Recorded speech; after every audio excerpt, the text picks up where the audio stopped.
Hello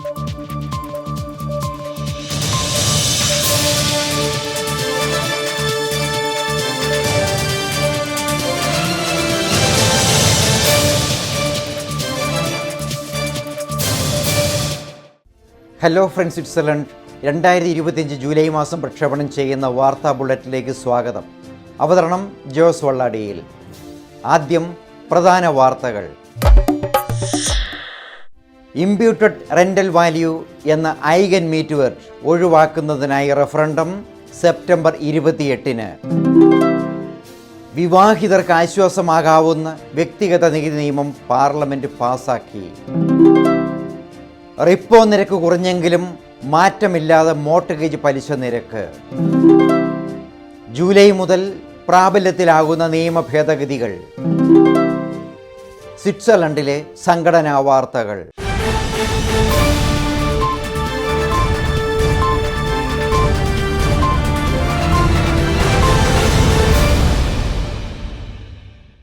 വാർത്തകൾ വിശദമായി. Imputed rental value എന്ന ഐഗൻ മീറ്റ് വേർഡ് നിർത്തലാക്കുന്ന വിഷയത്തിൽ തീരുമാനമെടുക്കുന്നതിനായുള്ള റഫറൻഡം സെപ്റ്റംബർ 28-ന് ജനങ്ങളുടെ വോട്ടിനായി വരികയാണ്. കഴിഞ്ഞ 7 വർഷങ്ങളായി നടന്ന മാരത്തോൺ ചർച്ചകൾക്ക് ശേഷം കഴിഞ്ഞ വിൻ്റർ സമ്മേളനത്തിൽ യോജിപ്പിലെത്തിയ പാർലമെൻറ്റ് അന്തിമ തീരുമാനത്തിന് ജനങ്ങൾക്ക് അവസരം നൽകിയിരിക്കുന്നു. സ്വന്തമായി വാങ്ങി താമസിക്കുന്ന വീട് വാടകയ്ക്ക് നൽകിയാൽ കിട്ടാവുന്ന തുക കണക്കാക്കി അതിൻ്റെ 60 മുതൽ 70% വരെ വരുമാനത്തിൽപ്പെടുത്തി നികുതി വാങ്ങുന്ന വ്യവസ്ഥയാണ് ഇംപ്യൂട്ടഡ് റെൻ്റൽ വാല്യൂ. രണ്ടാം ലോകമഹായുദ്ധകാലത്ത് രാജ്യം സാമ്പത്തിക പ്രതിസന്ധി നേരിട്ടപ്പോൾ ഒരു താൽക്കാലിക പരിഹാരത്തിനായി ആരംഭിച്ചതാണ് ഈ നികുതി. പിന്നീട് നിർത്തലാക്കുന്നതിന് പകരം 1958 മുതൽ നികുതി വ്യവസ്ഥയുടെ ഭാഗമായി മാറി. അന്നു മുതൽ എതിരഭിപ്രായങ്ങളും ചർച്ചകളും ഈ വിഷയത്തിലുണ്ടായെങ്കിലും പരിഹാരം ഉണ്ടായിട്ടില്ല. ബാങ്ക് വായ്പ എടുത്ത് വീട് സ്വന്തമാക്കിയിരിക്കുന്ന 1.5 മില്യൺ ആളുകളെയാണ് ഈ നികുതി വ്യവസ്ഥ ബാധിക്കുന്നത്. സെപ്റ്റംബർ 28-ന് ഈ വിഷയം റഫറൻഡത്തിലെത്തുമ്പോൾ പ്രധാനമായും 4 കാര്യങ്ങളാണ് ഉൾക്കൊള്ളിച്ചിരിക്കുന്നത്. ഒരാൾ വാങ്ങിയിട്ടുള്ള ഒന്നാമത്തെയും രണ്ടാമത്തെയും വീടുകൾക്ക് ഐഗൻ മീറ്റ് വേർഡ് ഒഴിവാകുന്നതാണ്. വീടുകൾക്ക് ആവശ്യമായി വരുന്ന മെയിൻ്റനൻസ് കോസ്റ്റ് നികുതി വരുമാനത്തിൽ നിന്നും കുറയ്ക്കാൻ സാധിക്കില്ല. ബാങ്ക് വായ്പയുടെ പലിശ തുക ഒരു വിഹിതം മാത്രം നികുതി വരുമാനത്തിൽ നിന്നും കുറയ്ക്കാം. ഒരാൾക്ക് സ്വന്തമായുള്ള രണ്ടാമത്തെ വീടിന് ഒബ്ജക്റ്റ് ടാക്സ് ഏർപ്പെടുത്തുവാൻ കൻ്റോൺ ഗവൺമെൻറ്റിന് അനുവാദമുണ്ടായിരിക്കും. ഈ 4 കാര്യങ്ങളിൽ യോജിപ്പുണ്ടായതിനു ശേഷമാണ് പാർലമെൻറ്റ് നിയമം പാസ്സാക്കിയത്. 4ാമത്തെ പോയിൻ്റായ ഒബ്ജക്റ്റ് ടാക്സ് ജനം പാസ്സാക്കിയാൽ മാത്രമായിരിക്കും ഇംപ്യൂട്ടഡ് റെൻ്റൽ വാല്യൂ ഒഴിവാക്കപ്പെടുകയുള്ളൂ എന്ന രീതിയിലാണ് റഫറൻഡം തയ്യാറാക്കപ്പെട്ടിരിക്കുന്നത്. രാജ്യത്ത് ഒരു പുതിയ നികുതി കൊണ്ടുവരുമ്പോൾ ജനങ്ങളുടെയും കൻ്റോണുകളുടെയും ഭൂരിപക്ഷം കിട്ടിയിരിക്കണം. ഈ 2 വിഷയങ്ങളും പരസ്പരം ബന്ധിപ്പിച്ച് വോട്ടിനായി വരുന്നതുകൊണ്ട് പാസ്സാവുക എന്നത് അത്ര എളുപ്പമല്ല. ഈ വിഷയം അടുത്ത ദിവസങ്ങളിൽ രാജ്യത്ത് കൂടുതൽ ചർച്ചയ്ക്ക് വരുന്നതാണ്. വ്യക്തിഗത നികുതി വ്യവസ്ഥ രാജ്യത്ത് നടപ്പിലാക്കി വിവാഹിതർ നൽകി വരുന്ന അധിക നികുതി ഒഴിവാക്കുന്ന ലക്ഷ്യത്തോടെ FTP വനിതാ വിഭാഗം സമർപ്പിച്ചിട്ടുള്ള ഇനിഷ്യേറ്റീവിന്മേൽ ജൂൺ 20-ന് പാർലമെൻറ്റ് അന്തിമ തീരുമാനമെടുത്തു. നിരവധി ചർച്ചകൾക്ക് ശേഷം വ്യക്തിഗത നികുതി ഏർപ്പെടുത്തുന്നതിന് ആവശ്യമായ നിയമങ്ങൾ ഉൾപ്പെടുത്തി ബദൽ നിർദ്ദേശമാണ് പാർലമെൻറ്റ് നൽകിയിരിക്കുന്നത്. നിലവിലെ നിയമപ്രകാരം വിവാഹിതർ തങ്ങളുടെ വരുമാനം ഒരുമിച്ച് ചേർത്ത് നികുതി നൽകുമ്പോൾ അവിവാഹിതരെ അപേക്ഷിച്ച് കൂടുതൽ പണം അടയ്ക്കേണ്ടി വരുന്നു. വിവാഹിതർക്കുള്ള ശിക്ഷ അവസാനിപ്പിക്കണമെന്ന് കാലങ്ങളായി ആവശ്യപ്പെട്ടിരുന്നുവെങ്കിലും തീരുമാനം ഉണ്ടായിട്ടില്ല. ഒട്ടേറെ സമരങ്ങളിലൂടെ രാജ്യത്ത് സ്ത്രീകൾക്ക് വോട്ടവകാശം ലഭിച്ചത് 1971-ലാണ്. ഈ അവകാശത്തിന് 50ാം വർഷ ജൂബിലിയുടെ ഭാഗമായിട്ടാണ് FTP വനിതാ വിഭാഗം വ്യക്തിഗത നികുതി ഇനിഷ്യേറ്റീവിന് തുടക്കം കുറിച്ചത്. പാർലമെൻറ്റ് ഇരുസഭകളിലും നേരിയ ഭൂരിപക്ഷം മാത്രമാണ് ഇനിഷ്യേറ്റീവിന് ലഭിച്ചത്. ഈ നിർദ്ദേശങ്ങൾ യോജിപ്പുണ്ടെങ്കിൽ FTP വനിതാ വിഭാഗത്തിന് തങ്ങളുടെ ഇനിഷ്യേറ്റീവ് പിൻവലിച്ച് ബദൽ നിർദ്ദേശങ്ങൾ മാത്രം ജനങ്ങളുടെ വോട്ടിനായി വിടാവുന്നതാണ്. എന്നാൽ പാസ്സാക്കപ്പെട്ട ബദൽ നിർദ്ദേശങ്ങൾ അടങ്ങിയ നിയമത്തിനെതിരെ റഫറൻഡം നടത്തുമെന്ന് മിറ്റേ പാർട്ടി പറഞ്ഞിരിക്കുന്നത് കൊണ്ട് FTP ഇനിഷ്യേറ്റീവ് പിൻവലിക്കുന്ന കാര്യത്തിൽ അഭിപ്രായം പറഞ്ഞിട്ടില്ല. മിറ്റേ പാർട്ടി ഇതേ ആവശ്യം ഉന്നയിച്ച് മറ്റൊരു രീതിയിൽ ഒരു ഇനിഷ്യേറ്റീവിന് ഒപ്പുശേഖരണം പൂർത്തിയാക്കി സമർപ്പിച്ചിട്ടുണ്ട്. ഈ കാരണം കൊണ്ടാണ് FTP ഇനിഷ്യേറ്റീവിനെ അവർ എതിർക്കുന്നത്. നിലവിലെ സാഹചര്യത്തിൽ FTP ഇനിഷ്യേറ്റീവും ബദൽ നിർദ്ദേശവും ജനങ്ങളുടെ മുൻപാകെ വോട്ടിന് വരുന്നതാണ്. നിയമം പാസ്സായാൽ വിവാഹിതർ ടാക്സ് റിട്ടേൺസ് വെവ്വേറെ സമർപ്പിക്കണം. വീട് വാങ്ങുന്നതിനായി എടുത്തിട്ടുള്ള വായ്പ, പലിശ, ഒരുമിച്ചുള്ള ബാങ്ക് അക്കൗണ്ട് വിവരങ്ങൾ തുടങ്ങിയവ പകുതി വീതം 2 പേരുടെയും കണക്കിൽപ്പെടുത്തണം. വീടിനായുള്ള മെയിൻ്റനൻസ് കോസ്റ്റ് ബില്ലുകൾ ആരുടെ പേരിൽ ലഭിക്കുന്നുവോ അവരുടെ ടാക്സ് റിട്ടേണിൽ രേഖപ്പെടുത്തണം. നിയമത്തിനെതിരെ മിറ്റെ SVP പാർട്ടികൾ ഉന്നയിക്കുന്ന പ്രധാന വിമർശനം ടാക്സ് വ്യവസ്ഥ അപ്പാടെ മാറ്റുന്നതിന് ഓഫീസുകളിൽ വേണ്ടിവരുന്ന അധ്വാനം വളരെ കൂടുതലാണെന്നാണ്. അക്കൗണ്ടിംഗ് സിസ്റ്റം തന്നെ പൂർണ്ണമായും മാറ്റണം, ടാക്സ് റിട്ടേണുകളുടെ എണ്ണം വളരെ കൂടും. ഇതുപോലുള്ള ന്യായങ്ങളാണ് സ്ത്രീകൾക്ക് വോട്ടവകാശം നിഷേധിക്കുന്നതിലും ഉണ്ടായിരുന്നതെന്ന മറുവാദമാണ് FTP വനിതകൾക്കുള്ളത്. എന്നാൽ മിറ്റെ പാർട്ടി പറയുന്നത് തങ്ങൾ സമർപ്പിച്ചിട്ടുള്ള ഇനിഷ്യേറ്റീവിൽ ആവശ്യപ്പെട്ടിരിക്കുന്നത് വിവാഹിതരുടെ നികുതി താരിഫിൽ മാറ്റം വരുത്തി അവിവാഹിതർക്ക് സമാനമായ രീതിയിൽ പരിഷ്കരിക്കുക എന്നാണ്. അതുകൊണ്ട് തന്നെ ടാക്സ് സിസ്റ്റത്തിൽ വലിയൊരു മാറ്റം ഉണ്ടാകില്ല, അധ്വാനവും കുറയും. വിവാഹിതർ വ്യത്യസ്തമായി റിട്ടേൺ സമർപ്പിക്കേണ്ടതില്ല. ഈ ചർച്ചകളുടെയൊക്കെ അനന്തരഫലം എന്താ എന്ന് ചോദിച്ചാൽ വിവാഹിതരുടെ ശിക്ഷ എന്ന ഈ നികുതി വ്യവസ്ഥയിൽ മാറ്റം വരാൻ കാലതാമസം ഉണ്ടാകുമെന്നതാണ്. അടുത്ത 5 വർഷത്തേക്ക് മാറ്റങ്ങൾ പ്രതീക്ഷിക്കേണ്ടതില്ല. ജൂലൈ 1 മുതൽ സ്വിറ്റ്സർലൻഡിൽ ചില നിയമ ഭേദഗതികൾ നിലവിൽ വരികയാണ്. പ്രധാനപ്പെട്ട ചിലത് പരാമർശിക്കാം. വില കുറഞ്ഞ സാധനങ്ങൾ ലഭ്യമാകുന്ന ഓൺലൈൻ വ്യാപാര സ്ഥാപനങ്ങളായ തേമു, ഷൈൻ തുടങ്ങിയവ കൂടുതൽ നിയന്ത്രിക്കുന്ന ലക്ഷ്യവും സർക്കാരിനുണ്ട്. വില കൂടിയ ബ്രാൻഡഡ് ഉൽപ്പന്നങ്ങളുടെ കോപ്പികൾ നിസ്സാര വിലയ്ക്ക് രാജ്യത്തെത്തുന്നത് തടയുവാൻ കസ്റ്റംസ് പരിശോധനകൾക്ക് ശേഷം അവർ തന്നെ നശിപ്പിക്കുന്നതാണ്. വാങ്ങുന്നവരെ മാത്രം ഈ വിവരം അറിയിക്കും. ചെറിയ പാക്കറ്റ് എന്ന നിയമപരിഗണന കസ്റ്റംസിൽ ലഭിക്കാൻ 5 കിലോ വരെയുള്ള 3 സാധനങ്ങൾ മാത്രം ഓർഡർ ചെയ്യാവുന്നതാണ്. വൻകുടൽ ക്യാൻസർ സാധ്യതാ പരിശോധനാ ചെലവ് 69 വയസ്സ് വരെയാണ് ഇൻഷുറൻസ് സ്ഥാപനങ്ങൾ എടുത്തിരുന്നത്. പുതിയ നിയമപ്രകാരം 50 വയസ്സ് മുതൽ 74 വയസ്സ് വരെ ഇൻഷുറൻസ് ചെലവിൽ പരിശോധന നടത്താവുന്നതാണ്. 70 വയസ്സിന് ശേഷം രോഗം ഉണ്ടാകുന്നുവെന്ന് കണ്ടെത്തിയതുകൊണ്ടാണ് സർക്കാർ നിയമത്തിൽ മാറ്റം വരുത്തിയിരിക്കുന്നത്. പുതിയ വാഹനങ്ങളിൽ ഡ്രൈവർക്ക് കൂടുതൽ സുരക്ഷാ സംവിധാനങ്ങൾ ഉപയോഗിക്കുവാൻ സാധിക്കുന്നു. കൂടുതൽ സെൻസറുകളും ക്യാമറകളും ഉള്ളതുകൊണ്ട് വാഹനം ഓടിക്കുമ്പോൾ കൂടുതൽ സൗകര്യങ്ങൾ ലഭ്യമാകുന്നു. ഇനി മുതൽ ഡ്രൈവിംഗ് ലൈസൻസ് ടെസ്റ്റ് നടത്തുമ്പോൾ ഡ്രൈവിംഗ് അസിസ്റ്റൻസ് ടെക്നിക്കുകൾ അറിയുമോ എന്നതും പരിശോധിക്കപ്പെടും. ഇലക്ട്രിക് സൈക്കിൾ, കുട്ടികളെ ഇരുത്തിക്കൊണ്ടുപോകാവുന്ന കാരിയർ സൈക്കിൾ തുടങ്ങിയ കാര്യങ്ങളിലും നിയമ ഭേദഗതികൾ ഉണ്ടായിട്ടുണ്ട്. Swiss National Bank key interest rate 0% കഴിഞ്ഞ മാസം കുറച്ചു. സാധാരണ മോർട്ട്ഗേജ് പലിശ നിരക്ക്, വീട്ടുവാടക, നിക്ഷേപ പലിശ തുടങ്ങിയവ കീ ഇൻട്രസ്റ്റ് റേറ്റ് വ്യതിയാനങ്ങൾക്കനുസരിച്ച് മാറേണ്ടതാണ്. എന്നാൽ നിലവിലെ ബാങ്ക് നയങ്ങൾ അപ്രകാരമല്ല പ്രവർത്തിക്കുന്നത്. രാജ്യത്തെ പണപ്പെരുപ്പം കുറയ്ക്കുന്നതിനുള്ള പ്രധാന നടപടിയായിട്ടാണ് നാഷണൽ ബാങ്ക് കീ ഇൻട്രസ്റ്റ് റേറ്റിന് ഉപയോഗപ്പെടുത്തുക. 2023 1.25% ഉയർത്തിയിരുന്ന ഈ റിപ്പോ നിരക്ക് പണപ്പെരുപ്പം കുറഞ്ഞതുവഴി ഘട്ടം ഘട്ടമായി കുറച്ച് 0% എന്ന നിലയിൽ ആയി. വൈകാതെ നെഗറ്റീവ് ആകാനും സാധ്യത കാണുന്നു. 2015 മുതൽ -0.75% ആയി കുറഞ്ഞപ്പോഴാണ് വീട് വാങ്ങുന്നത് ആകർഷകമായത്. എന്നാൽ ഭാവിയിൽ അപ്രകാരം ഹിപ്പോതെക്ക് നിരക്ക് കുറയുകയില്ല എന്ന നയമാണ് ബാങ്കുകൾ സ്വീകരിച്ചിരിക്കുന്നത്. സാമ്പത്തിക മേഖലയിലെ ദീർഘകാല വിലയിരുത്തലുകൾ, പ്രതീക്ഷിക്കുന്ന വളർച്ചാ നിരക്ക്, പണപ്പെരുപ്പ സാധ്യത, വീടുകളുടെ ലഭ്യത എന്നിവ പരിഗണനാ വിഷയമാണ്. ലോകരാജ്യങ്ങളിലെ അസ്ഥിരത ധനകാര്യ മേഖലയിൽ സൃഷ്ടിക്കുന്ന അസ്വസ്ഥതകൾ മറ്റൊരു കാരണമാണ്. ക്രെഡിറ്റ് സ്വിസിൽ ഉണ്ടായ സാമ്പത്തിക പ്രതിസന്ധികൾക്ക് ശേഷം നാഷണൽ ബാങ്ക് കർശന നിയന്ത്രണങ്ങൾ ഏർപ്പെടുത്തിയിരിക്കുന്നു. ബാങ്കുകളുടെ പണത്തിൻ്റെ റിസർവ് വർദ്ധിപ്പിക്കുക എന്നത് നാഷണൽ ബാങ്ക് കർശനമാക്കി. റിയൽ എസ്റ്റേറ്റ് വായ്പകൾ ദീർഘകാലത്തേക്കായതുകൊണ്ട് ഒരു ക്രൈസിസ് ഉണ്ടായാൽ പരിഹാരത്തിന് റിസർവ് ശക്തമാക്കുക എന്ന നിർദ്ദേശമാണ് നാഷണൽ ബാങ്ക് നൽകുന്നത്. വീട് വാങ്ങാൻ ആഗ്രഹിക്കുന്നവർ നൽകേണ്ട വിഹിതവും വർദ്ധിപ്പിക്കുകയാണ് ബാങ്കുകളുടെ ലക്ഷ്യം. അതുകൊണ്ട് വീട്ടുവായ്പ പലിശ നിരക്കിൽ നേരിയ മാറ്റങ്ങൾ സംഭവിക്കാമെന്നല്ലാതെ റിപ്പോ നിരക്കിനനുസരിച്ച് മുൻകാലങ്ങളിലേതുപോലെ കുറവുണ്ടാകില്ല എന്നാണ് വിദഗ്ധർ പറയുന്നത്. അതിസമ്പന്നരായ വിദേശികൾക്ക് സ്വിറ്റ്സർലൻഡിൽ സ്ഥിരതാമസത്തിനുള്ള ഗോൾഡൻ വിസ കരസ്ഥമാക്കുവാൻ അവസരമുണ്ട്. സർക്കാർ കണക്ക് പ്രകാരം 496 കോടീശ്വരന്മാർ നാളിതുവരെ ഇപ്രകാരം വിസ വാങ്ങിയിട്ടുണ്ട്. ഇതിൽ കൂടുതൽ പേരും റഷ്യയിൽ നിന്നും ചൈനയിൽ നിന്നുമുള്ളവരാണ്. 2022 404 ആയിരുന്നത് 2024 496 വർദ്ധിച്ചു. ഇതിൽ 238 പേർ കന്റോൺ ടെസീനിൽ നിന്നുമാണ് വിസ വാങ്ങിയത്. തുടർന്ന് ജനീവ, വാലീസ്, സുഗ് എന്നീ കന്റോണുകൾ വരുന്നു. റഷ്യയ്ക്കും ചൈനയ്ക്കും ശേഷം വിസ നേടിയവർ അമേരിക്ക, UAE, കാനഡ, തുർക്കി എന്നീ രാജ്യങ്ങളിലെ പൗരന്മാരാണ്. വിസ വാങ്ങുന്നതിനുള്ള തുക ഒറ്റത്തവണയിൽ അടയ്ക്കുന്ന നികുതിയായി പരിഗണിച്ച് ഓരോ കന്റോണുകളും വ്യത്യസ്തമായിട്ടാണ് ഈടാക്കുന്നത്. ഏറ്റവും കുറഞ്ഞ തുകയായി 2 ലക്ഷം ഫ്രാങ്ക് വാങ്ങി വിസ നൽകുന്നത് ആർഗാവ് കന്റോണാണ്. കന്റോൺ ഒബ്വാൾഡൻ 2.5 ലക്ഷം, കന്റോൺ സുഗ് 3 ലക്ഷം, ബേൺ 5 ലക്ഷം, ടെസീൻ 8,15,000 എന്നിങ്ങനെ പോകുന്നു ഗോൾഡൻ വിസയുടെ ഫീസ്.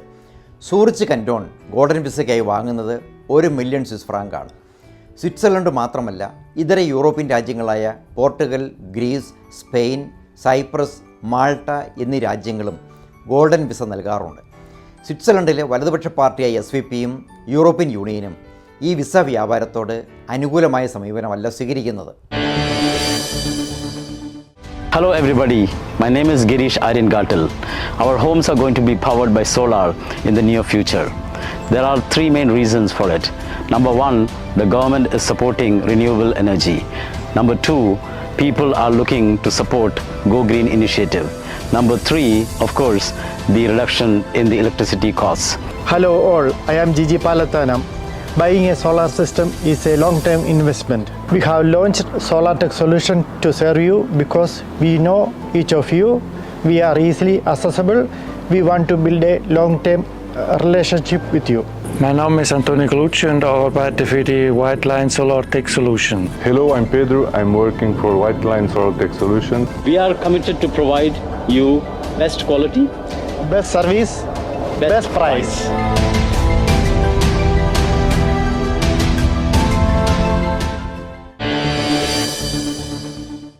നിരവധി അന്താരാഷ്ട്ര ഓർഗനൈസേഷനുകളുടെ ആസ്ഥാനമാണ് സ്വിറ്റ്സർലൻഡ്.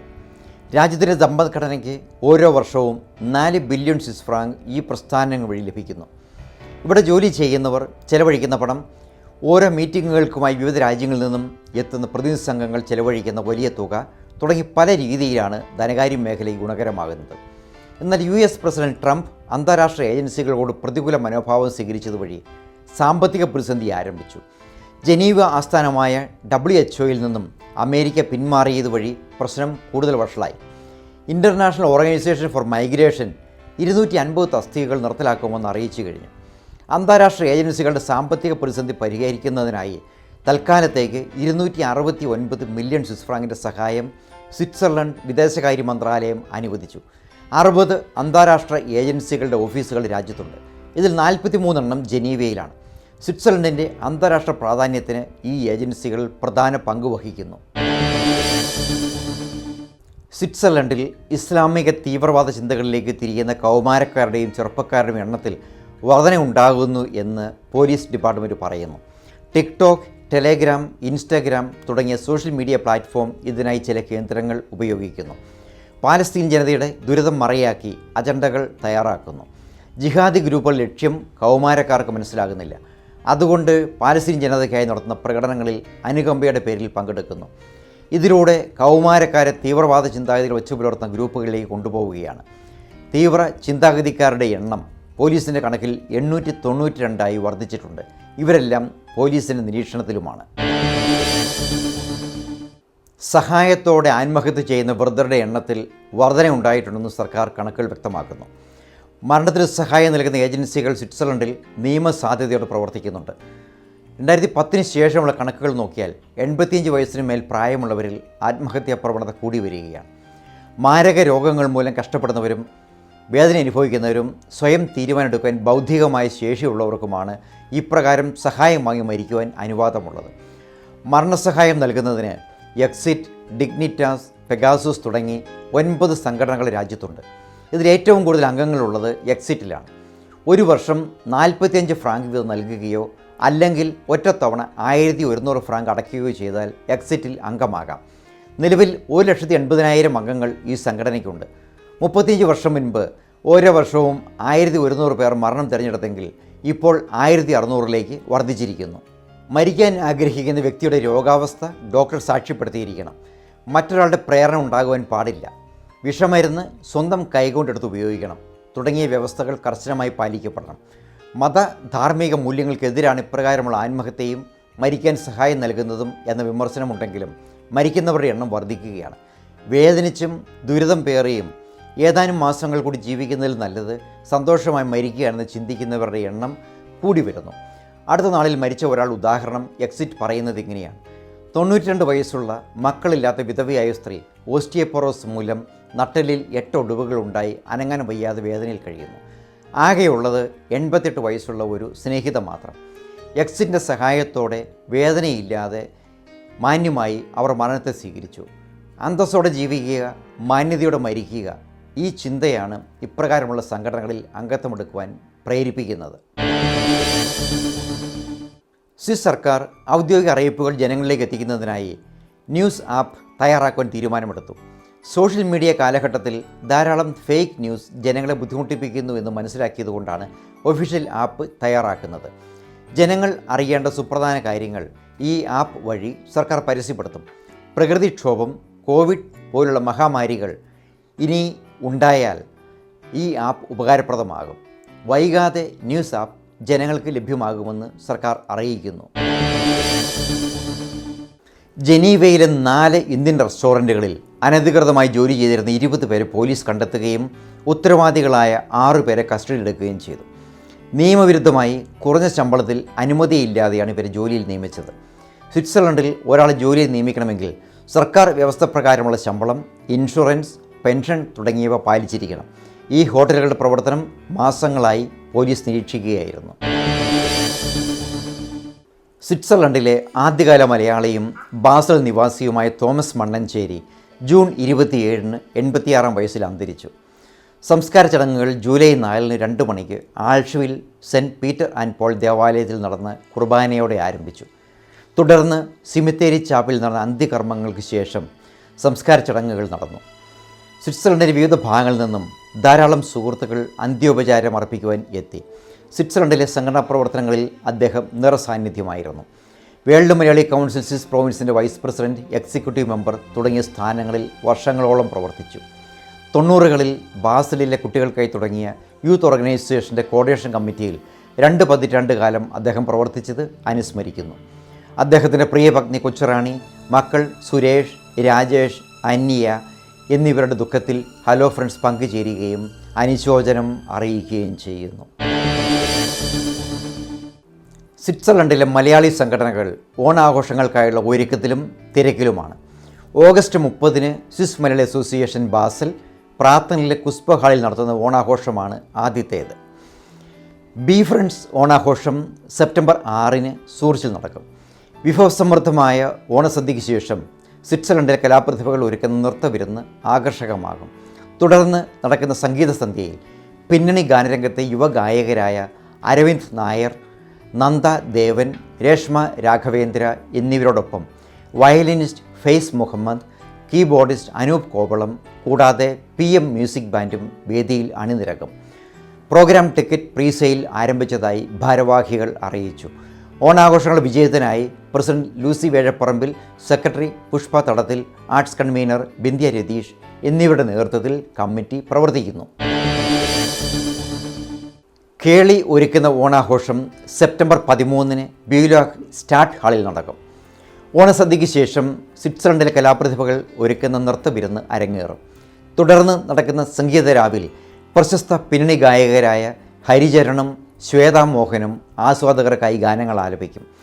ഓണാഘോഷങ്ങളുടെ വിജയത്തിനായി ഭാരവാഹികളായ ദീപ മേനോൻ, ജിജിൻ രാജഗോപാലൻ, റീന അബ്രഹാം, ബിനു വാളിപ്ലാക്കൽ, സിഞ്ച നെല്ലിശ്ശേരി എന്നിവരുടെ നേതൃത്വത്തിലുള്ള കമ്മിറ്റി പ്രവർത്തിക്കുന്നു. ബേൺ ആസ്ഥാനമായുള്ള കേരള സമാജം സെപ്റ്റംബർ 13-ന് ഓണാഘോഷം നടത്തുകയാണ്. വിഭവസമൃദ്ധമായ ഓണസദ്യയ്ക്ക് ശേഷം സിനിമാറ്റിക് ഡാൻസ്, സംഗീതം, സ്കിറ്റ് തുടങ്ങിയ വിവിധ കലാപരിപാടികൾ ഉണ്ടായിരിക്കുമെന്ന് president Davis Areekkal, secretary Sindhu Nedungadi, PRO Augustine Kodiyan എന്നിവർ അറിയിച്ചു. സ്വിറ്റ്സർലൻഡിനോട് ചേർന്നുള്ള കൊച്ചു രാജ്യമായ ലിechtenstein മലയാളിയായ ഫാദർ ആൻഡോ പൂണോളിക്ക് ഓണററി സിറ്റിസൺഷിപ്പ് നൽകി ആദരിച്ചു. സെൻറ്റ് പീറ്റർ ആൻഡ് പോൾ ഇടവകയിൽ 1/4 നൂറ്റാണ്ടായി നൽകുന്ന സേവനങ്ങൾക്കുള്ള അംഗീകാരമാണ് ഈ പൗരത്വം. ചേരാനെല്ലൂർ സ്വദേശിയായ ആൻഡോ അച്ഛൻ വിൻസെൻഷൻ അങ്കമാലി മേരി മാതാ പ്രൊവിൻസിലെ അംഗമാണ്. മികച്ച സേവനത്തിലൂടെ അംഗീകാരം നേടിയ ആൻഡോ പൂണോളി അച്ഛന് അഭിനന്ദനങ്ങൾ. ഈ ബുള്ളറ്റിൻ ഇവിടെ പൂർണ്ണമാകുന്നു. നന്ദി, നമസ്കാരം.